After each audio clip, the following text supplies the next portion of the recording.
Selamat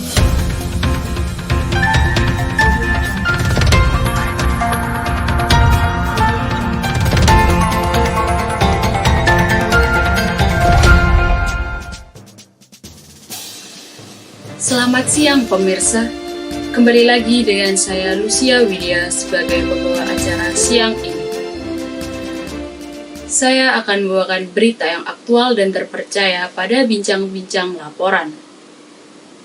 Pada kesempatan kali ini, saya akan menyampaikan laporan keuangan dari PT Bank Tabungan Pensiunan Nasional Syariah (TBK) tahun 2018. Sebelumnya, saya akan memaparkan profil singkat dari PT Bank Tabungan Pensiunan Nasional Syariah (TBK). Perseroan ini awalnya didirikan dengan nama PT Bank Purbadanarta berdasarkan Akta Pendirian nomor 10 tanggal 7 Maret tahun 1991. Selanjutnya, perseroan melakukan perubahan nama menjadi PT Bank Sahabat Purbadanarta pada tahun 2009 dan terakhir berganti nama menjadi PT Bank Tabungan Pensiunan Nasional Syariah. PT Bank Tabungan Pensiunan Nasional Syariah (TBK) awalnya didirikan dengan nama PT Bank Sahabat Purbadanarta.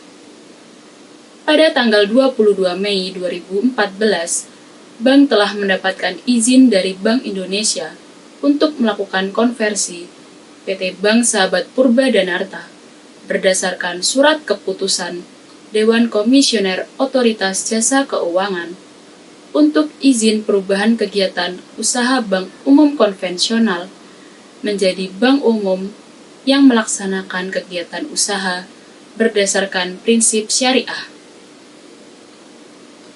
Pada tanggal 23 Juni tahun 2014, Bank memperoleh izin pemisahan dari Otoritas Jasa Keuangan Pemisahan UUS BTPN untuk dilakukan pada tanggal 4 Juli tahun 2014 yang dibuat di hadapan Hadijah SH MKN Notaris di Jakarta. Selanjutnya, pemisahan terjadi secara efektif pada tanggal 14 Juli tahun 2014. Dan pertama kalinya bank memulai kegiatan usaha berdasarkan prinsip syariah. Sebagaimana yang dilaporkan kepada bank pada tanggal 17 Juli 2014 perihal laporan pelaksanaan pembukaan bank umum syariah hasil pemisahan. Sehingga dari sini telah didapat visi dari PT BTPN Syariah adalah menjadi bank syariah terbaik untuk keuangan inklusif dan mengubah hidup berjuta rakyat Indonesia. Sedangkan misi PT BTPN Syariah adalah bersama kita ciptakan kesempatan tumbuh dan hidup yang lebih berarti. Setelah sejarah singkat PT BTPN Syariah ini, mari kita beralih ke penambahan modal dasar perseroan. Penambahan modal dasar perseroan telah tertera dari yang semula sebesar 15 miliar lembar saham dengan nilai nominal 1.500 triliun rupiah. Setelah dilaksanakan penambahan modal dasar tersebut, maka modal dasar perseroan bertambah menjadi 27 miliar 500 juta lembar saham dengan nilai nominal 2.750 triliun rupiah.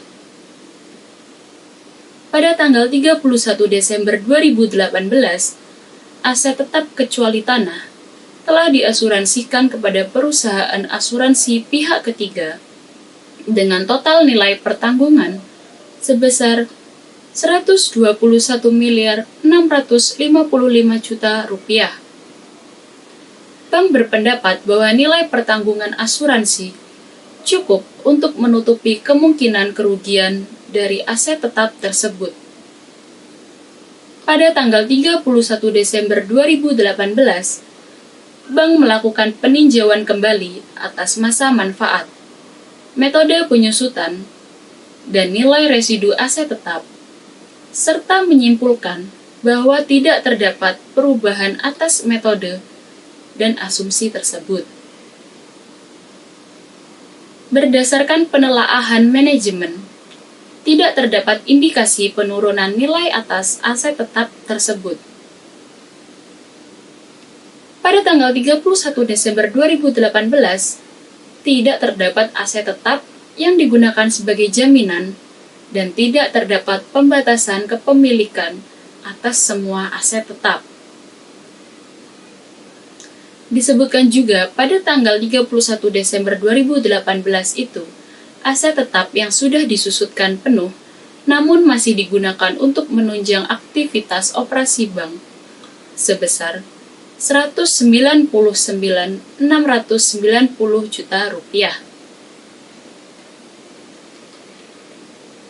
Setelah pembahasan tersebut, lalu kita beralih ke sistem penghimpunan dana bank syariah dan bank konvensional. Sebelum itu, ternyata antara bank syariah dan bank konvensional memiliki persamaan, yaitu dari segi ketentuan dan persyaratan administrasi umumnya. Adapun perbedaan terletak pada prinsip yang diterapkan oleh masing-masing bank. Sistem penghimpunan dana yang diterapkan pada BTPN Syariah ini mengedepankan prinsip syariah pada pengolahan dana nasabah, baik itu berupa titipan atau wadiah, maupun berupa investasi atau mudharabah, dengan pola profit sharing dan revenue sharing. Bank syariah sendiri tidak mengenal adanya suku bunga tertentu yang diperjanjikan. Namun yang ada hanyalah nisbah bagi hasil bagi produk yang menggunakan akad mudharabah dan bonus pada produk yang menggunakan akad wadiah. Sedangkan pada bank konvensional, pengelolaan dana nasabah dilakukan dengan prinsip konvensional. Bank konvensional akan memperjanjikan suku bunga tertentu yang dilakukan di awal dan suku bunga tersebut tidak akan berubah atau terpengaruh terhadap kondisi dan kinerja perusahaan.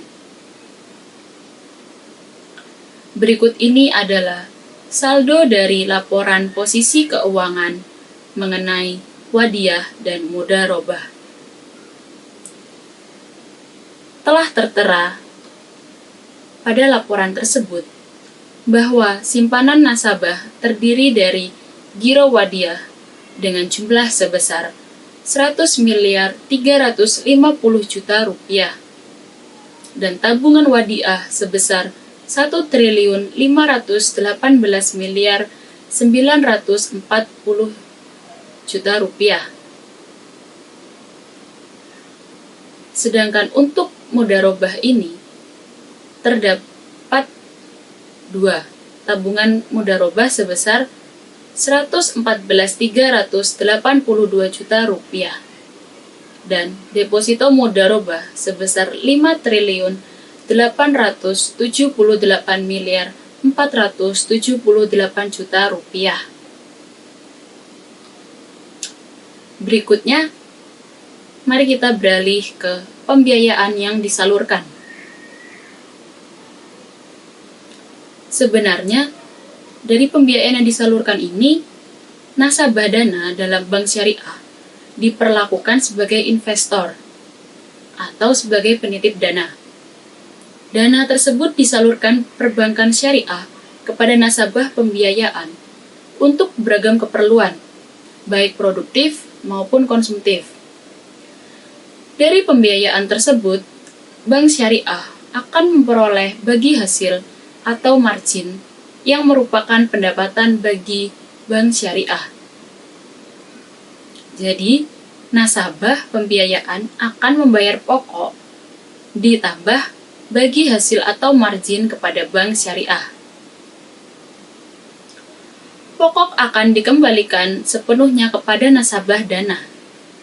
Sedangkan bagi hasil atau margin akan dibagi hasilkan antara bank syariah dan nasabah dana sesuai dengan nisbah yang telah disepakati. Sehingga artinya adalah, dalam bank syariah, dana dari nasabah pendanaan harus diusahakan terlebih dahulu untuk menghasilkan pendapatan. Pendapatan itulah yang akan dibagikan hasilnya untuk keuntungan bank syariah dan nasabah dana. Sedangkan dalam bank konvensional, perlakuan tersebut terdapat nasabah, merupakan dana masyarakat, di mana simpanan yang harus dibayar bunganya pada saat jatuh tempo dan tidak mengenal prinsip haram atau halal. Serta basis konvensional dengan jelas menerapkan sistem bunga dan dana bagi hasil. Sesuai laporan realisasi penggunaan dana penawaran perdana saham BTPN Syariah, dinyatakan bahwa penerimaan dana hasil penawaran perdana saham telah sepenuhnya dipergunakan atau disalurkan menjadi pembiayaan murabahah sebagaimana diamanahkan dan tertuang dalam prospektus. Realisasi penggunaan dana sesuai prospektus telah tertulis sebesar 735.220.824.505 rupiah. Mari kita lanjutkan untuk pembahasan mengenai pendapatan yang ada di dalam BTPN Syariah. Dalam laporan laba rugi dan penghasilan komprehensif lain pada tahun 2018 telah tertera beberapa pendapatan atas BTPN Syariah, di mana sebagai pendapatan utama yang berasal dari pendapatan jual beli atau murabahah sebesar 3.303.491 juta rupiah. Lalu ada pendapatan usaha utama lainnya sebesar 143.775 juta rupiah. Pendapatan operasional bersih sebesar 1.302.549 juta rupiah.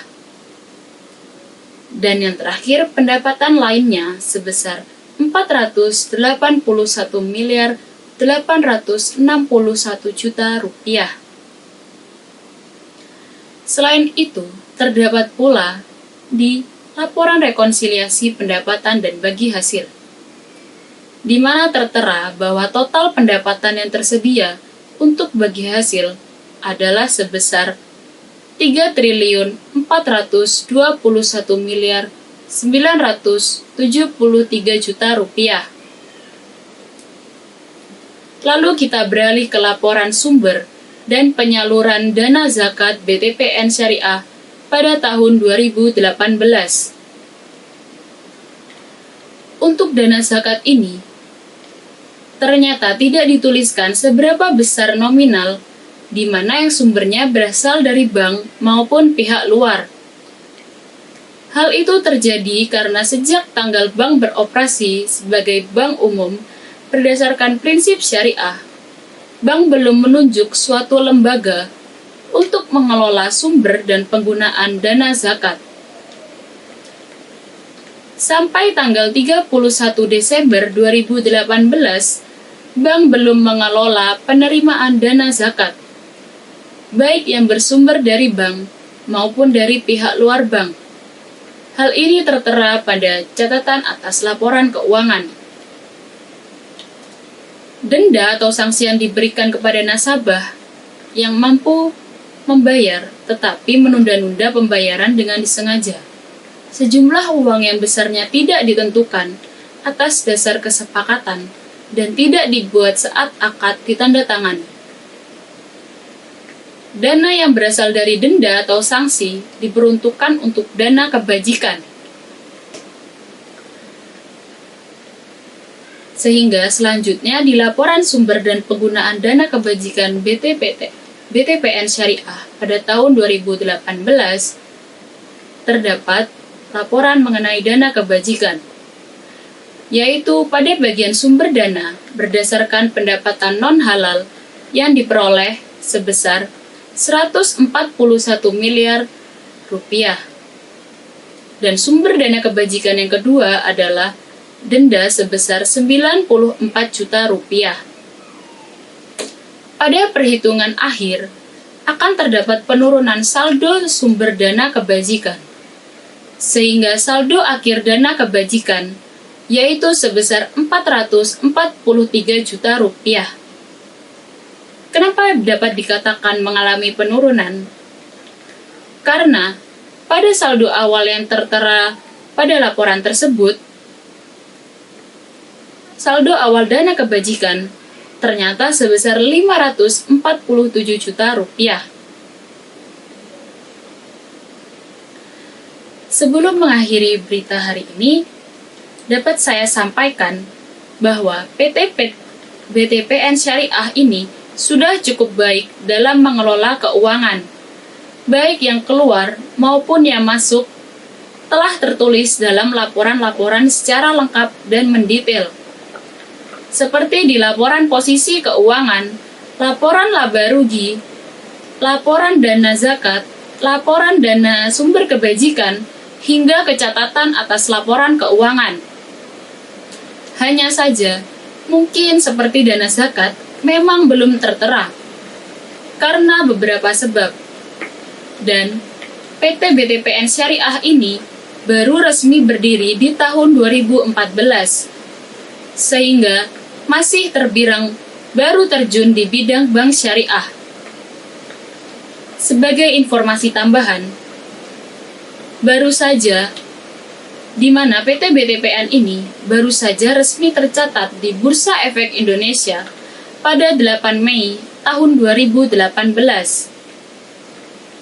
Namun, akhir kata semua ini juga merupakan bantuan publik yang telah ikut serta secara tidak langsung berpartisipasi dalam program pemberdayaan di BTPN Syariah.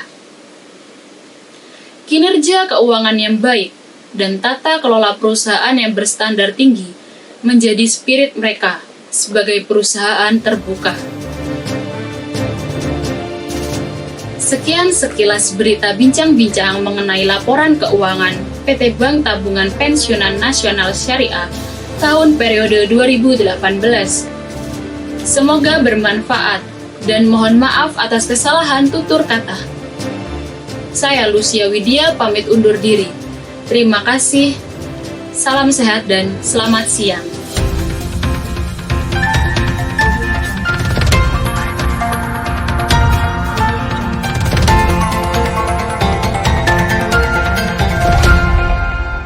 Audio Jungle.